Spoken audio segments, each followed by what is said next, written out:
Hare Krishna. So, welcome all of you for English Gitamrita Children Gita series. So, today we'll be discussing from chapter 3 of Bhagavad Gita. So, let us begin the class with the prayers. Om Gyan Timirandasya Gyananjana Salakaya Chakshur Unmilitam Yena Tasmai Shri Gurave Namaha Jaya Shri Krishna Chaitanya Prabhu Nityananda Shri Advaita Gadadhara Srivasadi Gaur Bhakta Vrinda Hare Krishna Krishna Krishna Hare Hare Hare Rama Rama Rama Hare Hare. So the chapter 3 of Bhagavad Gita is entitled Karma Yoga. So how we can offer our work, how we can do our work in a way that we can connect to the Supreme Lord and we can progress in our spiritual understanding. So this is a common notion among people that work and spirituality cannot go hand in hand. So if someone becomes too interested in spirituality, people began to think that he should he will retire from his work and maybe become inactive, right? And people generally, those who are interested in spirituality, they also ask a question that will I have to leave everything and to practice this? Can I be at home and practice this? So such questions are there. But here Lord Krishna is not recommending any such process. He's recommending a process in which work can actually help us connect to the Supreme Lord. And we see that practically from the example of Arjuna. Arjuna was a warrior before hearing Bhagavad Gita, and after hearing Bhagavad Gita also, he remained a warrior. The only thing that changed is the consciousness, the understanding with which he was fighting the war. So it is the understanding with which we do things that can make it either karma yoga or it can simply be karma, which gives us bondage in action and reaction. So this was Arjuna's confusion, and Lord Krishna clears that by telling, he's saying that Arjuna is thinking that if I fight, I'm going to get so many reactions for fighting and killing people. So better let me not fight, right? So if I don't fight, there is no reaction. So this is like saying that, if I use a knife, I'll cut my hand. So better let me not use a knife. But if we don't use a knife, how will we cut vegetables and how will we cook food? So Lord Krishna's answer is you do both. You work and be detached, right? Work with detachment. So this is like, you have to be so expert that you cut the vegetables and don't cut your hand, right? That is the proper way to do this thing.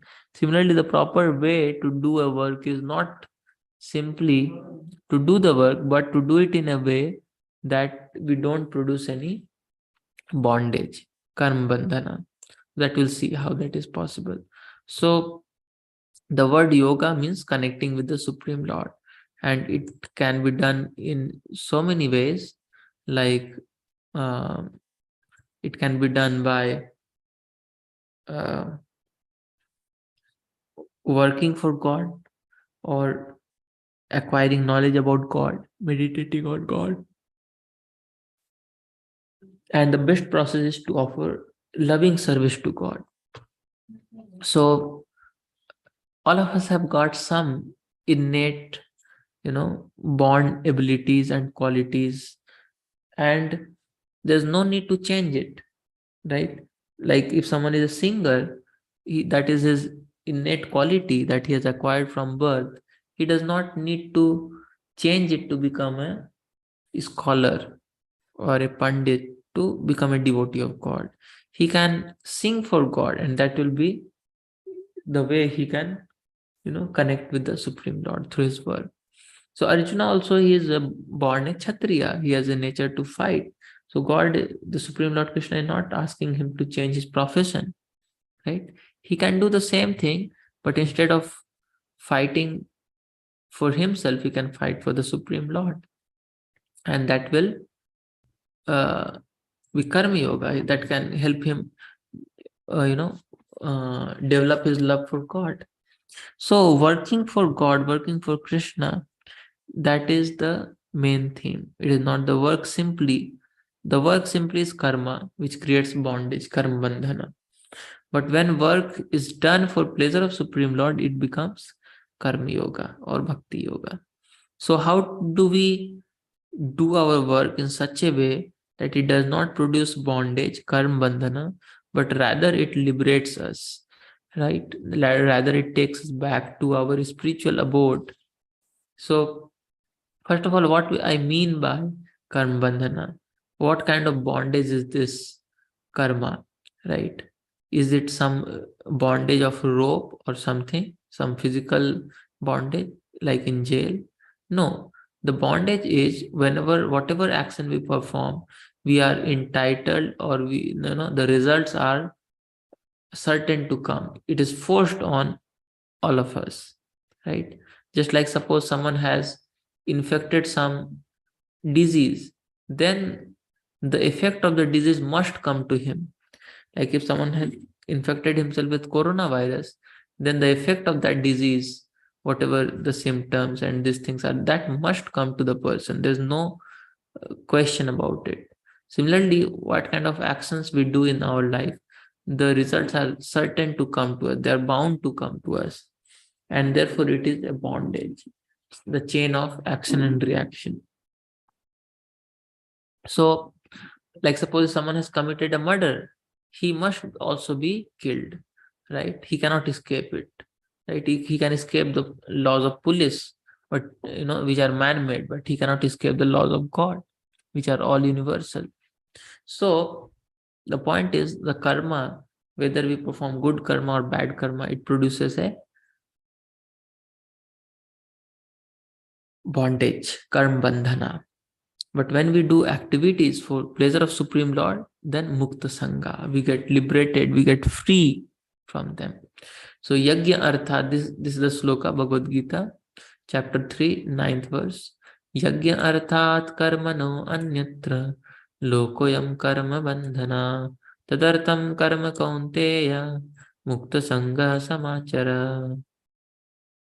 So yajna arthat karmano anyatra. So yajna, if we do some activity other than for pleasure of Supreme Lord, what does it create? Lokoyam karma bandhana. It creates karma bandhana. But tad artham, if we do some activities for his pleasure, karma konteya, mukta sangha samachara, that is liberating. That makes us free, right, from bondage. Just like the example can be given for a soldier. A soldier, like so many wars are going on between India, China, Russia, Ukraine. So if suppose a soldier kills another army, opposite army, he is not to be punished, even though he is killed, right? He may even be given a reward that, you fought so well. But if suppose he comes back from the battle and then fight with one of his neighbor friends, and he uses that fighting ability and harms him, then it will not be, rewarded. It will be punished rather. Similarly, the karma itself, the work itself, neither creates bondage or, the main important point is the consciousness in which it is done. The consciousness decides whether it will be karma bandhana or it will be mukta sangha. So that consciousness is when we do some activity for pleasure of Supreme Lord, that is mukta sangha. And when we do some activities for our own selfish things, then it is a karma bandhana, like that. So that was the discussion. When we develop our relationship with God, then we can offer that work to God, and then we can be free from the reactions. So we need to develop our devotion to God by such regular practices like chanting the names of God, seeing the deity form the Lord in the temple, and so on, hearing about God and his instructions, like that. So when we do activities for the pleasure of Supreme Lord, then we come free from bondage, karma bandhana, and revive our love for God and go back to him.